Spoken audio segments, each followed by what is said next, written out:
Digivation Network. Hello and welcome to your leading technology, business and lifestyle show on television. I am Hannah Hedger. To be a part of this show, log on to www.digivation.network.com.ng or better still, reach us via the number on your screen or use our social media platform. In this edition, we take you on the story of a book launch which chronicles the inspiring journey of Engr Olasande Qwosheje.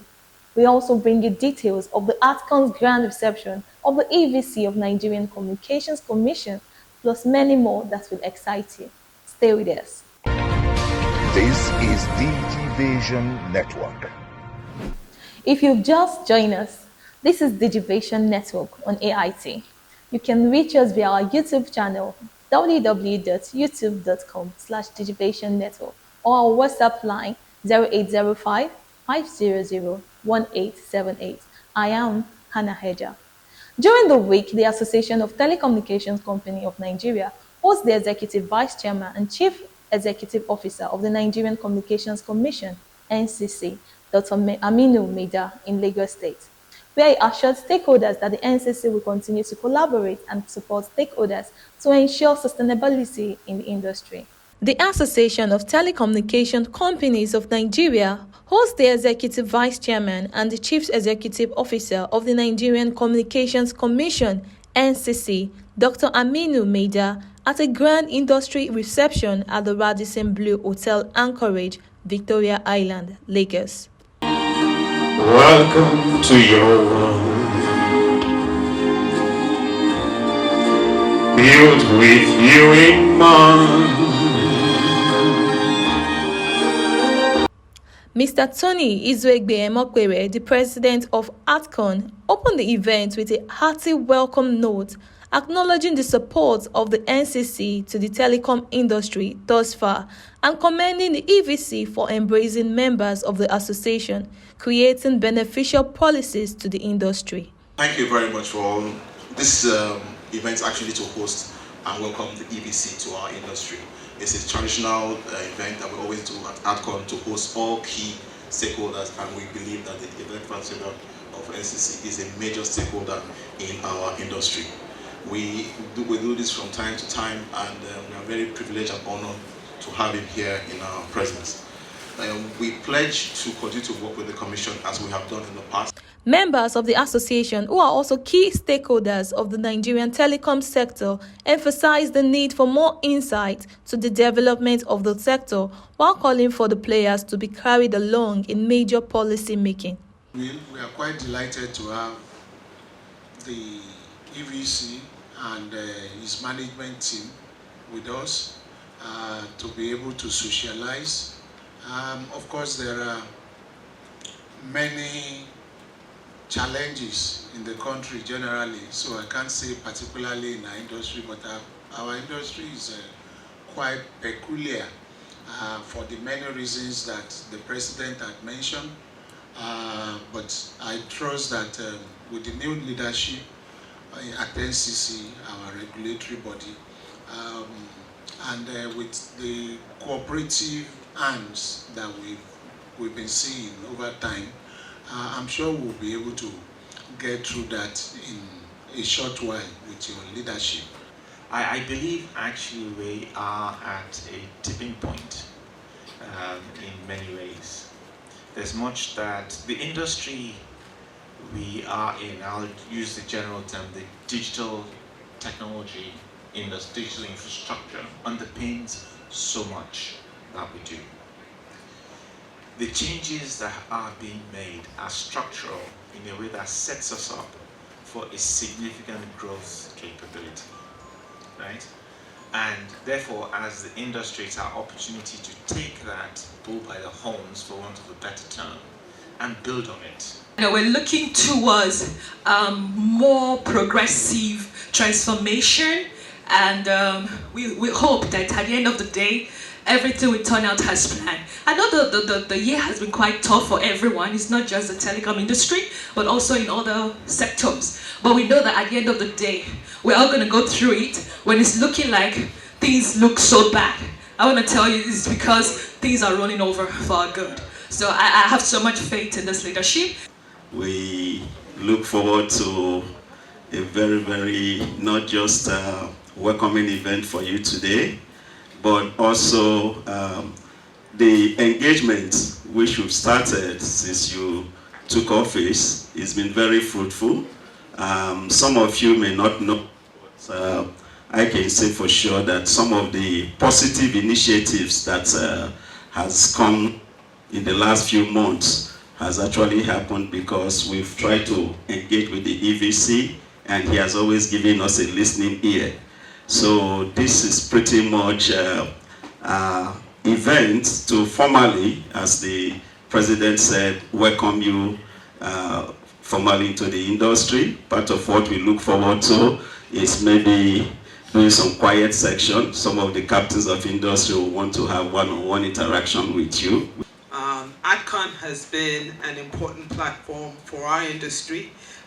It has built a really big tent, as you can see here with the players represented tonight, to bring everyone together and to deliberate on issues and bring forth issues and engage with the regulator of relevance with the objective of moving the industry and Nigeria forward. So we are delighted to have you in our midst, and I have been close to friends of the industry and NCC for a very long time, and I can assure you that from the industry, based on what I'm hearing, that you're a silent achiever and you have an excellent team around you. In fact, by the time I heard of Engineer Abraham being appointed as an executive commissioner, I know that things are going to get much better for the industry. We have experts in the field. So we are so happy as an industry to have you as the EVC, and we are committed. We will support you in any way possible. What I will plead and pray is that as a senior government official, please always try and give listening ear to the captains of the industry, because you can use them to succeed in all your endeavor as you push NCC and the industry much higher. We are feeling the changes. We know what you're doing because we are industry stakeholders, but we're actually feeling that something is happening. Huawei, MTN, everybody, they say they'll be here for 25 years. We know that you'll be here for 7 more years, according to Mohammed. Hopefully this industry will grow from 14 to 25% of GDP and actually begin to create much more impact. I know your visions you've shared, or your pillars and co. We're here to support you, and we're hosting you not because we just want to curry favor, but because we feel it's important to let you know that we have your back. Other stakeholders present expressed their expectation of the EVC for the telecom industry during his tenure, commending the new policies that have been implemented.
The highlight of the reception is Maida's address to the industry, where he appreciated ATCON for such an honorable reception.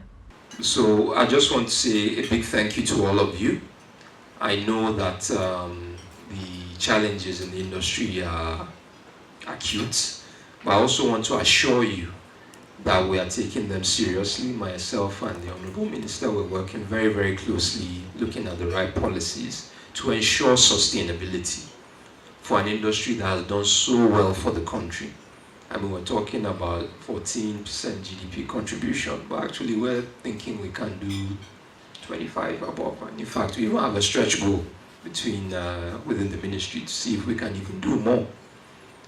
And we also realize, and I think even the president realizes, that the importance of the digital infrastructure to the future of Nigeria, of this great nation. So please have my assurances that we have your best interest at heart, but we also, as a regulator, we have two sides, the industry and the consumer. So it's about getting the balance right. Still in the Lagos State, Nigeria's commercial capital, great minds and followers of intellectual chronicle gathered to launch a book on one of Nigeria's most inspiring engineers.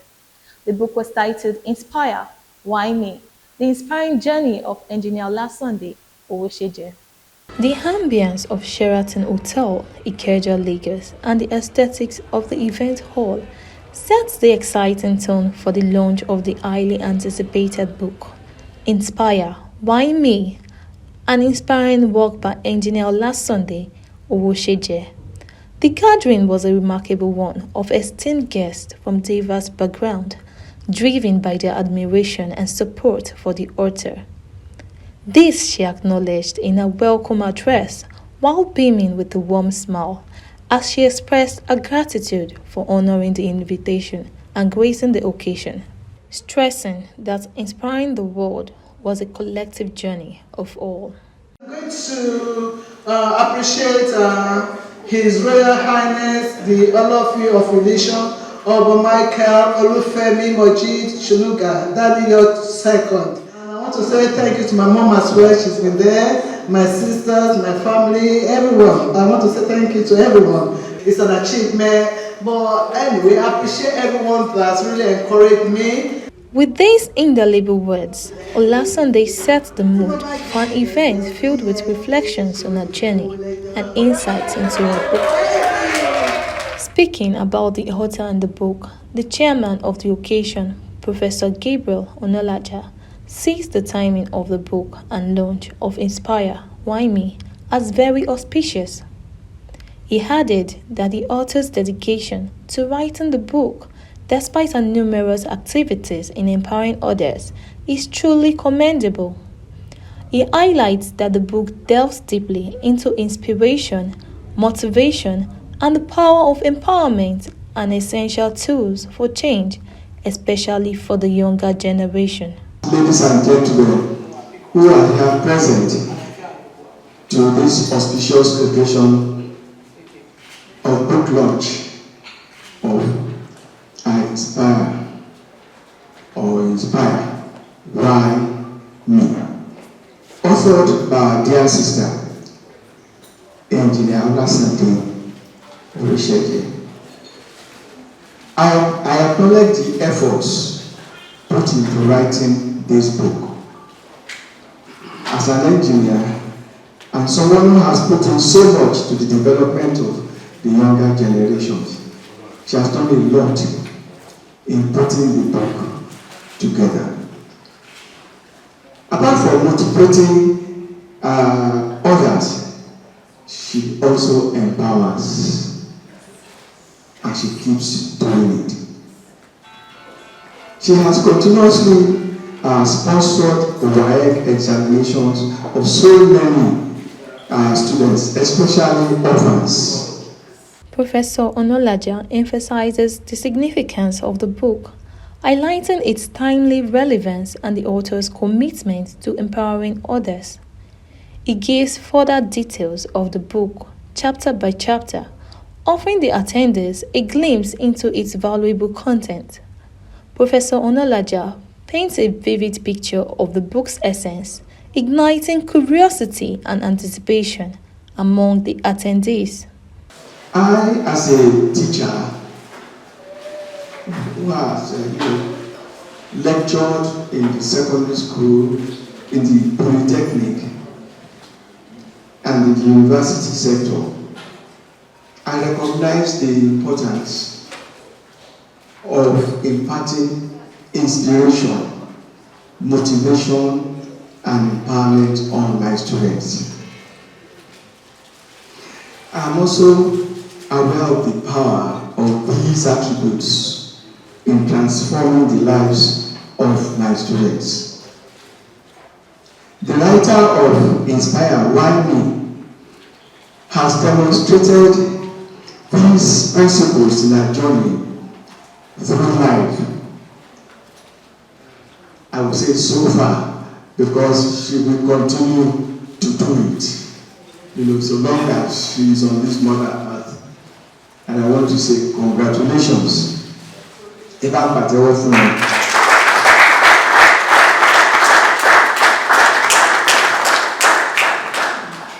welcome, sir. Chief Oshinowo Waid, a childhood friend of the author, then takes the stage with a sense of nostalgia. In his remarks, he highlighted the global relevance of the book and the importance of sharing it with the local community.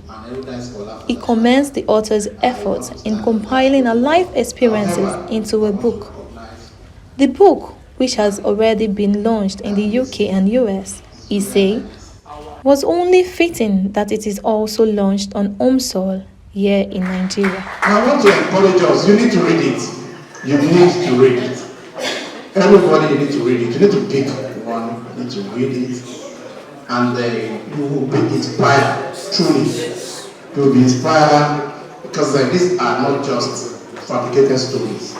These are life things, and when you read, you ruminate over it, you sleep over it, you see that there are a lot and lots to pick. And don't just stop at yourself. Please get your children to read this, and you will all get it. Please let us make this and encourage the writer, and I want to say congratulations to the international.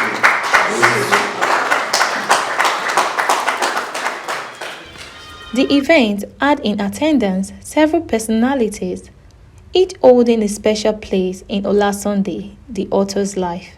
Some of them included her mother, Mrs. Ebumoluwa Florence Qwosheje, who was all in smiles, while her sister, Mrs. Odun Olaoni, shares in the joy of the occasion. The presence of the 1984 set of Aladura Comprehensive High School, Maryland, Olasande's alma mater, adds a touch of retrospection and camaraderie, not leaving out the presence of His Royal Highness Oba Michael Shonuga Olofin of Ilison Remo, who also speaks on the book, Inspire Why Me. Really pleased to be here this evening to the launching of the book. And when you see the preface, why me? That is a question to all of us. And the answer to it will be read, understood, and digressed by you, and me inclusive. I hope we can appreciate the effort of the author. I couldn't describe him better than what all others have spoken about now. I would always say he's a technologist, he's accountability, she's philosophical, and she's what can I say it again? Social scientist.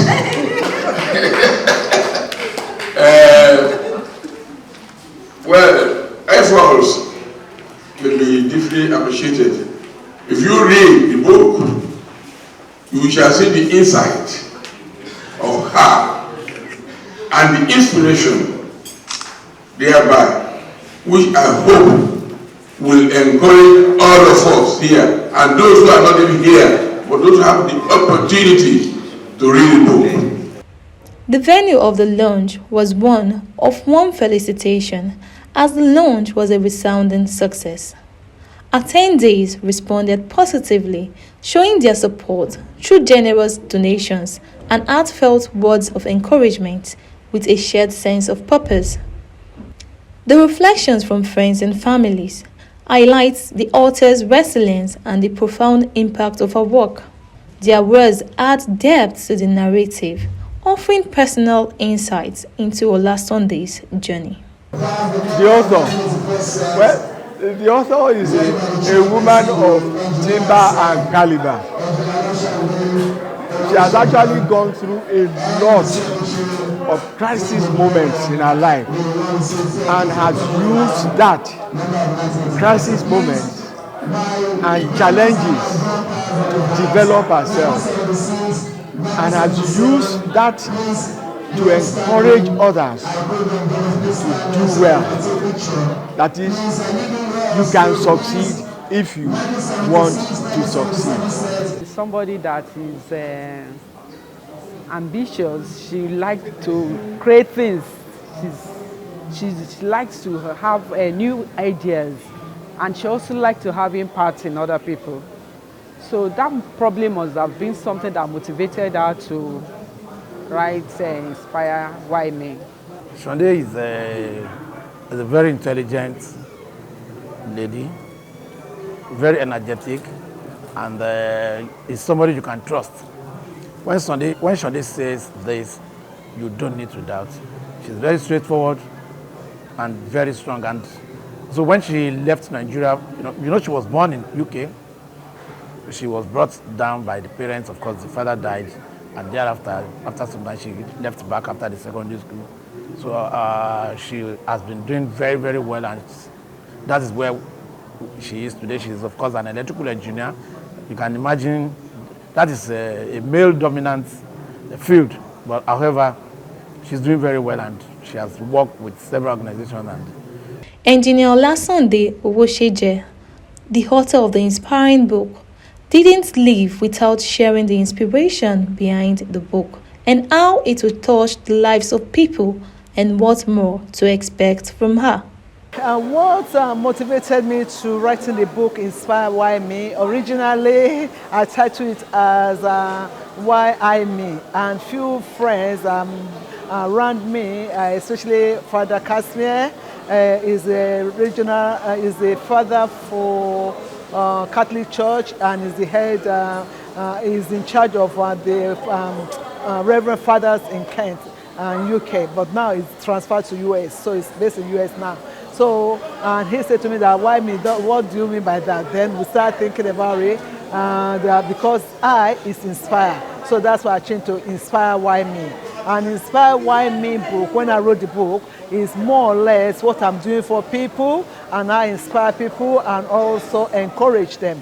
And for that, I just thought, instead of me talking to different people, same thing over and over, and if it's in the book, I can always refer them to the book, and possibly for them to learn or what they need to hear from me, they can read from the book.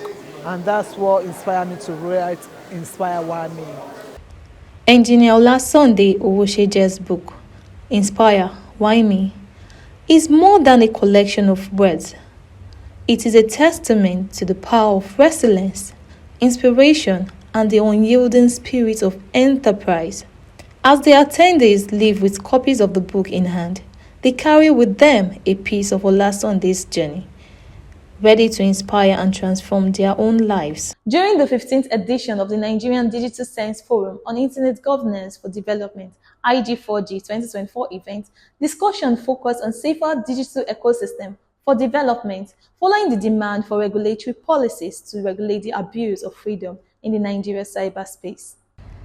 An impressive audience of tech-driven enthusiasts called for a safer digital ecosystem for development at the inclusive 15th edition of the Nigeria Digital Science Forum on Internet Governance for Development, IG4D 2024 event themed IG4D Innovative Digital Economy and Safety Civic Space in Nigeria, held at Welcome Center Hotels, Lagos.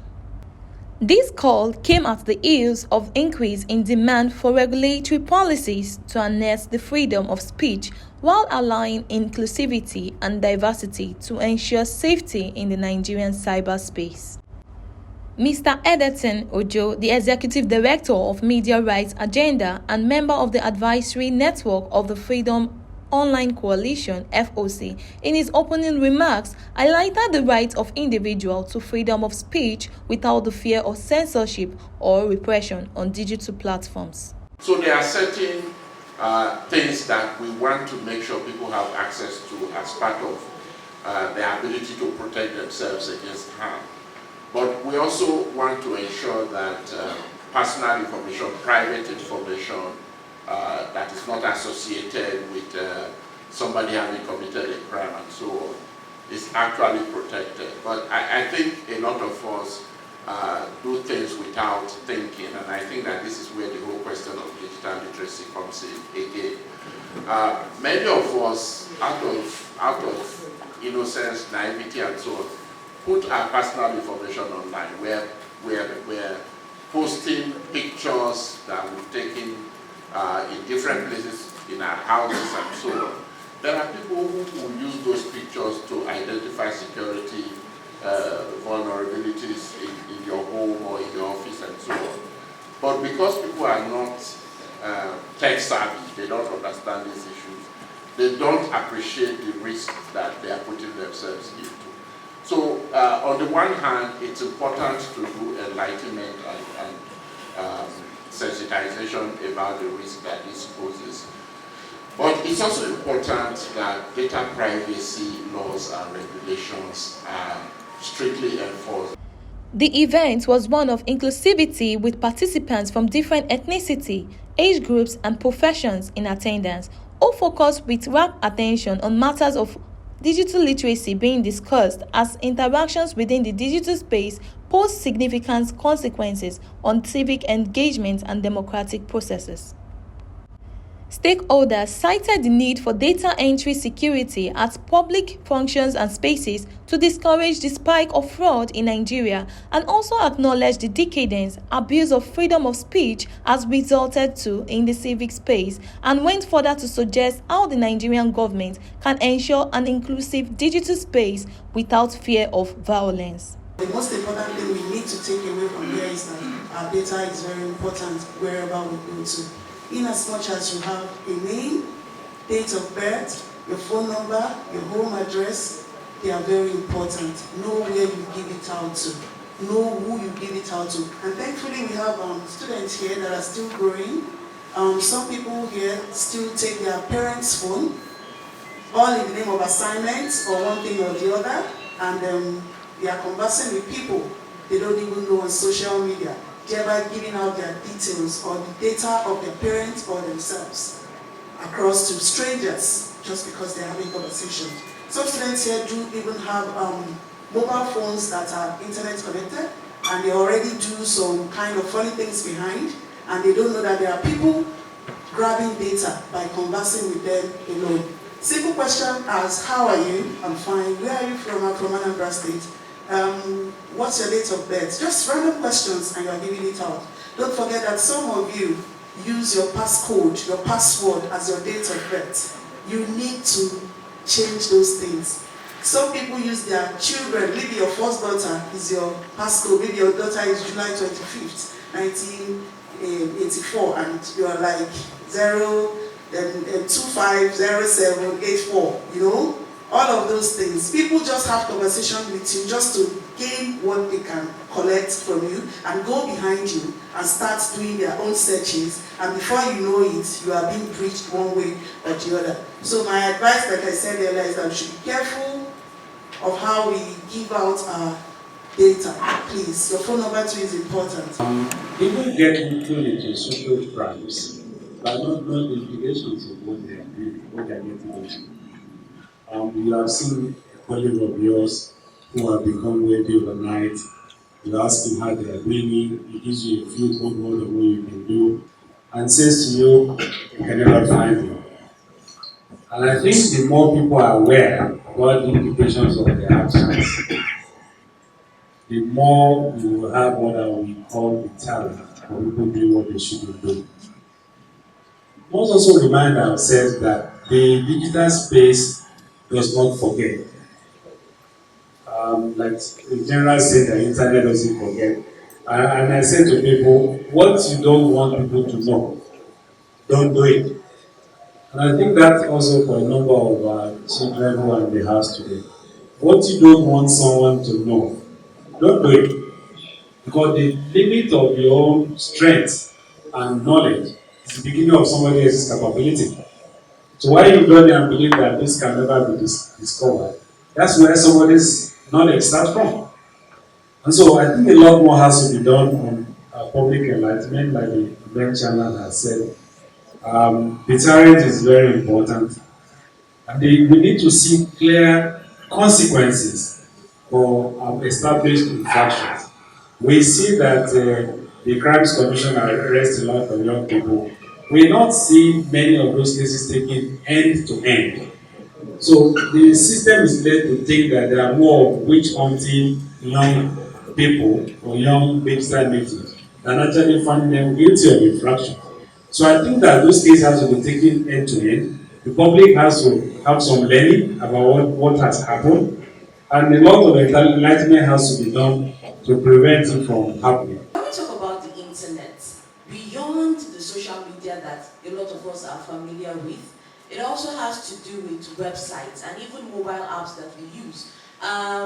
Everybody that is above 18, most people above 18 have banking apps on their phones. This is the internet. This is made available because you have internet access. There are a lot of government agencies that you liaise with online. This is because you have the internet made available. So the internet is not a big bad wolf that is threatening to corrupt the moral standards of our children. Whatever we see on the social media space is not because of the internet, but is rather because of our failure or success as a society.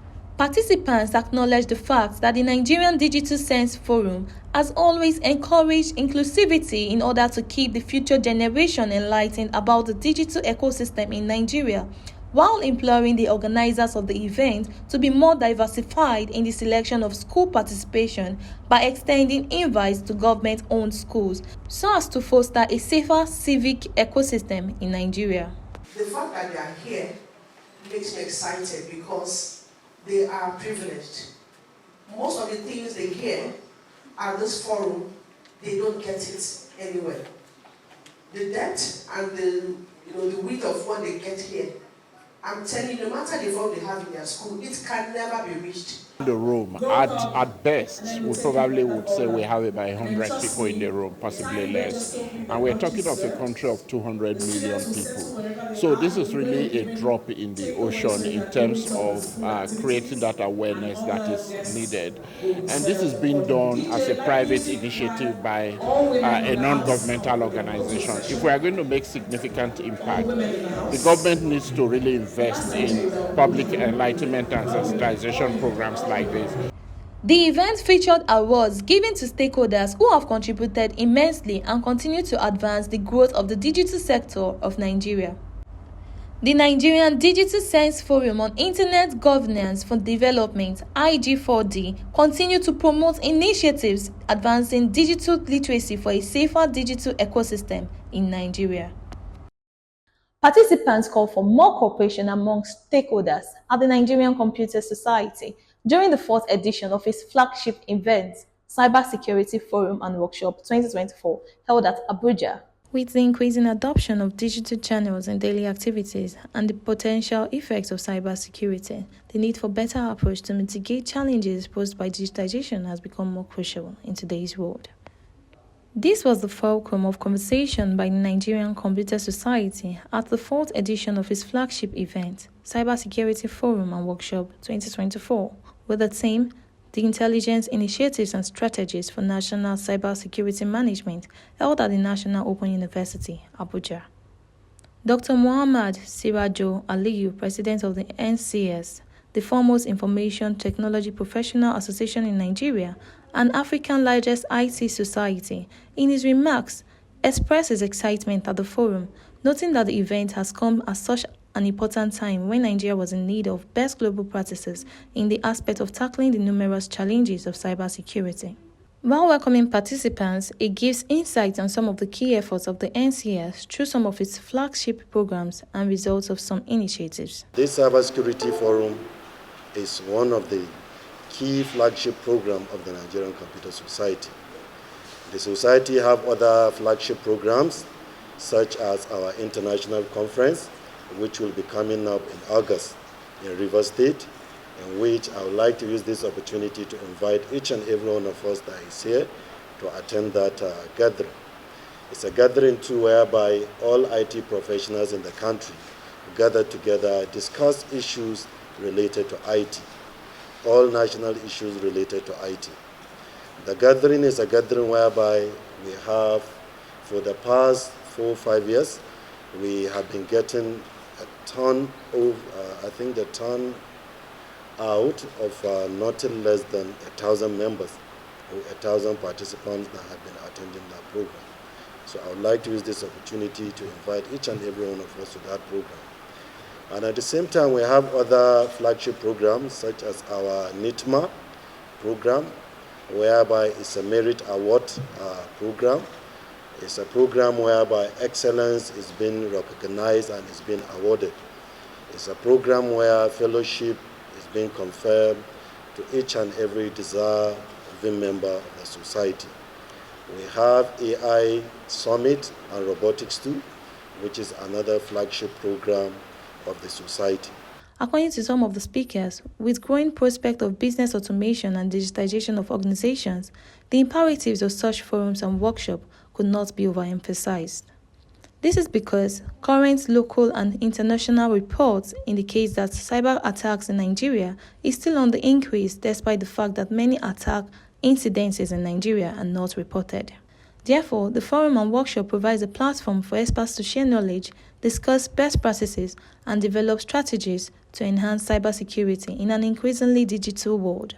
With the continuous business process re-engineering and business process automation in various organizations, there's a great opportunity for process improvement as organizations move their processes online and also as they automate their processes. But at the same time, automation is a double-edged sword as it presents the opportunities for service excellence and process improvement. It also presents the other side, the opportunity for service disruption through the hackers, malwares, and other such challenges. So the only mitigation we have is continuous training, capacity building of our people, both the end users and also the professionals. The human resources are the most important resources of any organization.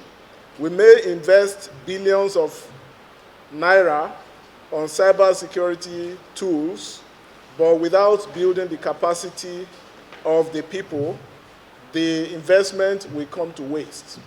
So that is why this forum is of utmost importance. Speaking on behalf of the Department of State Services, DSS, the Director General, Alhaji Yusuf Magaji Bichi, who was represented at the event, stressed the importance of the cyberspace for economic development and the urgent demands to fight the challenges that comes with it for national security and development. For us in the DSS, the importance of cyber security cannot be overemphasized. The world has continued to evolve, and the evolution comes with different dimensions of threats. And the overriding threat of today is the one that has emanated from the cyberspace. The cyberspace, we believe, is usually meant for varied reasons, particularly positive reasons. But the other people on the other side, criminally minded people, will exploit the so-called good reasons for the worst side of the appliances or the accessories or whatever that the cyberspace uses. The moment is now in order for us to be able to mitigate, like the last speaker has said, the challenges emanating from the cyberspace, particularly in the area of national security management, on issues of financial crimes, on the issues of fake news, deep fakes, and all other manipulations that come in the space. Our worry is that some of these things, as a matter of fact, create disorder and bring violence among communities. And for us, if NCS looks inwards and continue to do research in order to meet up with the pace in the cyberspace to bring up solutions to solve all the activities of criminalities and criminals, then our nation and our society will be a safe place. Other speakers also shared their views on the importance of the workshop and the need for more cooperation among stakeholders. Crime and criminality has been part of humanity and will continue to be part of humanity. What will differ is the trends. Technology, the internet revolution that has come along with the Internet of Things, rightly observed by my counterpart in the DSS, deepfake, breaches that moves billions of naira within a twinkle of an eye from one place to various destinations. It's a huge challenge around us, around our financial institutions, around our security, around everything. And then the necessity to come together to collaborate. 9/11 is a lesson for all of us in the history, in the global history, that led to the formation of the Homeland Security in the United States. We have no option than to collaborate, share information, and work together towards a safer Nigeria cyberspace and towards a safer global cyberspace. Thank you very much. One of the key focus of the forum and workshop is the alarming rise in mobile channel fraud, which, according to the Nigerian Interbank Settlement Systems (NIBSS), Industry Fraud Report Q1 2024 has increased by 19% compared to the previous quarter. Many of the speakers agreed that the findings underscores the urgent need for advanced cybersecurity measures and the development of robust strategies to combat evolving threats. Cybersecurity gaps jeopardize Nigeria's digital space by exposing it to cyber attacks, leading to data breaches, financial losses, and reputational damage, among other things. Cyber attacks are not limited to public and private institutions. They extend to individuals as well. Unfortunately, many of these incidences go unreported, which inhibits the concerned institution's ability to assess the full scope of the problem. There is no doubt that poor cybersecurity posture exacerbates cybercrime activities in Nigeria. The workshop also stressed the need for more collaborative efforts and the sharing of cutting-edge knowledge, as such will foster a resilient cybersecurity environment capable of safeguarding Nigerians' digital future.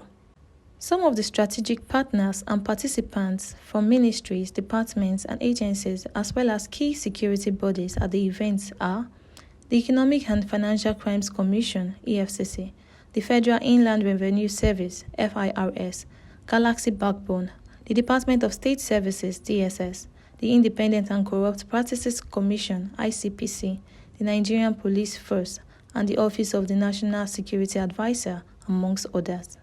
Over the years, the NCS has been the voice of information technology professionals in the nation and a strategic advocacy body for related policy initiatives. The NCS continues to expand and grow in leaps and bounds as well as build wider relevance. For more on well-researched and balanced stories, events and interviews across business, tech innovation and lifestyle, please like, share and subscribe to this channel, www.youtube.com/Digivation Network.